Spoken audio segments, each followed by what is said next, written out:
Ramayampet municipality పరిధిలోని 3వ వార్డులో డ్రైనేజీ నిర్మాణ పనులు చేపట్టాలని సంతకాలు సేకరించారు. మెదక్ జిల్లా రామాయంపేట మున్సిపాలిటీ పరిధిలోని 3వ వార్డులో డ్రైనేజీ నిర్మాణ పనులు చేపట్టాలని కాలనీ వాసులు సంతకాల సేకరణ చేపట్టారు.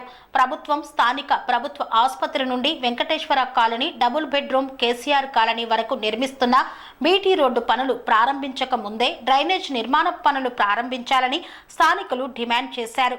డ్రైనేజ్ నిర్మాణం చేపట్టకుండా బీటీ రోడ్డు నిర్మాణం చేయడం వల్ల ఎలాంటి ఉపయోగం లేదని వారు ఆరోపించారు. వర్షాకాలం వస్తే తాము తీవ్ర ఇబ్బందులు ఎదుర్కొంటున్నామని, ముందుగా డ్రైనేజీ నిర్మాణం చేపట్టి మురికినీరు బయటకు వెళ్లే విధంగా చర్యలు చేపట్టాలని వారు డిమాండ్ చేశారు. లక్ష్మి మోర్లకు బాగా ఇబ్బంది అవుతుంది. ఇప్పటికి 3వసారి వార్డు నంబర్ 5 కానీ ఒక్క వార్డు నంబర్ కూడా మోరు కట్టిపోయలే. మరి ఇప్పుడు మోర్ల గురించి మేము ఏం చేయాలి? మాకు బాధలు ఉన్నాయి. మరి మోరు నీళ్ళు పోయేందుకు మాకు కష్టాలు ఉన్నాయి. మరి ఏం ఎట్లా ఎత్తిపోసుకుంటామా? మరి మేమేం చేయాలి? ఆన కొట్టిందల్లా ఇండ్లకి వస్తున్నాయి. చెప్పురు మరి ఇట్లా ధర్మమేనా? ఇది మొక్కలు ఇవి ఎత్తిపోసుకుంటున్నాం. ఇట్లా చేస్తే మీ డిమాండ్ ఏందమ్మా? మా డిమాండ్ ఏంటంటే మాకు మోర్లు అయినాక రోడే ఇది. మరి 3వ నెంబర్ వాడండి, మేము ఇక్కడే ఉంటాము. మాకు మోరు లేక చాలా ఇబ్బంది అవుతుందండి. దయచేసి చెప్తున్నాను, మీరు బీటీ రోడ్ వేసినా మాకు హ్యాపీ, సీసీ రోడ్ వేసినా హ్యాపీ. ఫస్ట్ ఆఫ్ ఆల్ మాకు మోర్లు కావాలి. మరి మోర్లు అయితే ముందు వేయండి, ఆ తర్వాత బీటీ రోడ్ వేయండి. మాకు చాలా ఇబ్బంది అవుతుంది. ఎందుకు అని అంటే వర్షం వస్తే వర్షం నీళ్ళన్నీ మా ఇళ్ళకే వస్తున్నాయి.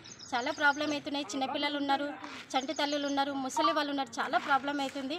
సో మా విన్నపం ఒక్కసారి మీరు విన్నవించుకొని తప్పకుండా మీరు మాకు మోర్లు కట్టించాలని మేము ప్రార్థిస్తున్నాము. ఓకేనండి, థ్యాంక్ యూ. ఈరోజు రామాయణపేట మున్సిపల్లోని 3వ వార్డులో ప్రభుత్వ ఆసుపత్రి నుంచి డబల్ బెడ్రూమ్ల వరకు బీటీ రోడ్ శాంక్షన్ అయిందని చెప్పి సమాచారం తెలవడంతో మరి సంబంధిత కాంట్రాక్టర్కు నిన్న ఫోన్ ద్వారా మాట్లాడడం జరిగింది.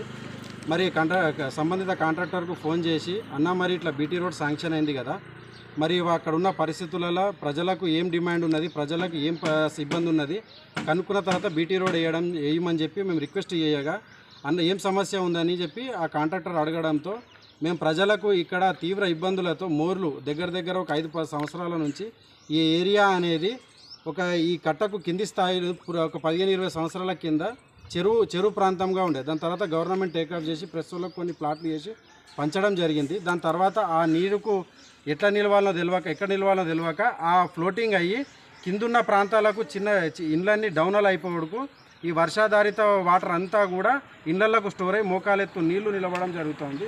దీనికి సంబంధిత కమిషనర్ గారికి ఒక 4-5 సార్లు దృష్టికి తీసుకుపోయినాము. వర్షాకాలం రావడంతో ఇక్కడ సంబంధిత రోడ్డుకు ఆ డ్రైన్స్ ఓపెన్ డ్రైన్స్ లేకపోవడం, మోర్లు లేకపోవడం వల్ల ఆ వర్షం నీళ్ళు ఎటు వెళ్ళాలో తెలియక ఇళ్లకు నిండిపోవడం జరుగుతూ ఉన్నది. ఈ కట్ట మరి ఫస్ట్ డ్రైన్స్ పని అయిన తర్వాత అటు సైడ్ కానీ 2-3 ఫీట్స్ ఓపెన్ డ్రైను, ఇటు సైడ్ కానీ ఒక 2-3 ఫీట్స్ ఓపెన్ డ్రైన్ వేసిన తర్వాతనే బీటీ రోడ్ వేయడం వల్ల వర్షం పడ్డా ఏదన్నా వేరే వాటర్ వచ్చినా కూడా ఆ మోర్ల ద్వారా వాటర్ వెళ్ళిపోతాయి. మళ్ళీ ఈ సంబంధిత ఈ ఇండ్లకు కూడా ఖచ్చితంగా వీళ్ళ కనెక్షన్ మోర్ల కనెక్షన్ అనేటి 15-20 సంవత్సరాల నుంచి ఒక మోరీ కనెక్షన్ కూడా లేదు.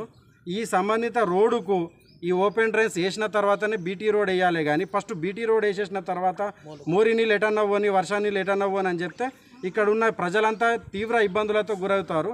కాబట్టి మేము కమిషనర్ గారికి ఒకటే మేము డిమాండ్ చేస్తూ ఉన్నాము. మా 3వ వార్డు ప్రజల నుంచి మేము ఈరోజు ఒక మ్యాటర్ రాసి మొత్తం పబ్లిక్ ప్రజల ద్వారా సంతకాల సేకరణ చేసినాము. ఈ సంతకాల సేకరణ చేసిన తర్వాతనన్నా కమ్సే మీ దృష్టికి వస్తుందని చెప్పి మేము భావిస్తూ, దాని తర్వాతనన్నా ఇక్కడ సంబంధిత ఈ టెండర్కు మన మోరికి సంబంధించినటువంటి ఓపెన్ డ్రైన్ల యొక్క టెండర్లు అయినాక ఆ వర్క్ మొదలు పెట్టిన తర్వాత ఆ వర్క్ కంప్లీట్ అయినాకనే బీటీ రోడ్ వేయాలని చెప్పి మేము ఈ 3వ వార్డు ప్రజల తరఫున మేము డిమాండ్ చేస్తూ ఉన్నాము. ఖచ్చితంగా ఇప్పుడు ఈ ప్రోగ్రాం తర్వాత మేము కమిషనర్ గారికి పోయి మెమోరాండం ఇస్తాము. దాని తర్వాత వచ్చి ఏఈ గారిని పంపుతారా, కమిషనర్ గారు వస్తారా, మరి ఎమ్మెల్యే దృష్టికి తీసుకుపోతారా, సపరేట్ ఫండ్ తీసుకొచ్చి మరి ఇక్కడ ఉన్న ఈ ప్రాంతానికి డ్రైన్లు, మోరీలు ఆ వర్క్ ఫినిష్ అయిన తర్వాతనే బీటీ రోడ్లు చేపట్టాలని చెప్పి మేము డిమాండ్ చేస్తూ ఉన్నాము. ఒకవేళ పెడచేవున పెడితే మాత్రము ఖచ్చితంగా ఇక్కడ టెంట్లు వేసుకొని ఆమరణ నిరాహార దీక్ష కూడా చేస్తాము. మోర్లు అయిన తర్వాతనే రోడ్లు కావాల్సి అని చెప్పి మరి సపరేట్ డిమాండ్ చేస్తాము. స్వామి బోధానంద గోసేవ ఆశ్రమం సైథాపూర్. జ్యోతిష్యం, వాస్తుశాస్త్రం మన పూర్వీకులు మనకిచ్చిన వరం. దుర్గాదేవి, కాలభైరవ ఉపాసనతో వాక్సిద్ధి పొందిన శ్రీ శ్రీ బోధానందగిరి స్వామివారు మీకు ఎలాంటి సమస్యలున్నా, వాటిలో ముఖ్యంగా ధన నష్టం, ఆరోగ్య నష్టం, భార్యాభర్తల మధ్య గొడవలు, ప్రేమించుకున్న వారు దూరం అవడం, ఎన్ని సంబంధాలు వచ్చినా పెళ్లి ముడి పడకపోవడం, రోడ్డు ప్రమాదాలు, అప్పుల బాధలు, వ్యవసాయంలో నష్టాలు, పెద్దల మాట పిల్లలు వినకపోవడం, ఆరోగ్య శాంతి, గృహశాంతి, మనశ్శాంతి లేకపోవడం, ఇలాంటి సమస్యలు ఉన్నట్లయితే ఒక్కసారి స్వామీజీని కలవండి. మీ సమస్యలకు తగిన పరిష్కారాన్ని పొందండి. అంతేకాక అన్ని రకాల వ్యాధులకు గోపంచగవ్య మరియు మూలికా వైద్యం చేయబడును. నమ్మకంతో రండి, ఆయురారోగ్యాలతో వర్ధిల్లండి. మా అడ్రస్ స్వామి బోధానంద గోసేవ ఆశ్రమం, సైదాపూర్, వీరభద్రస్వామి గుడి దగ్గర, యాదగిరిగుట్ట. సంప్రదించవలసిన నెంబర్ 9849213754 మరియు 9618034138.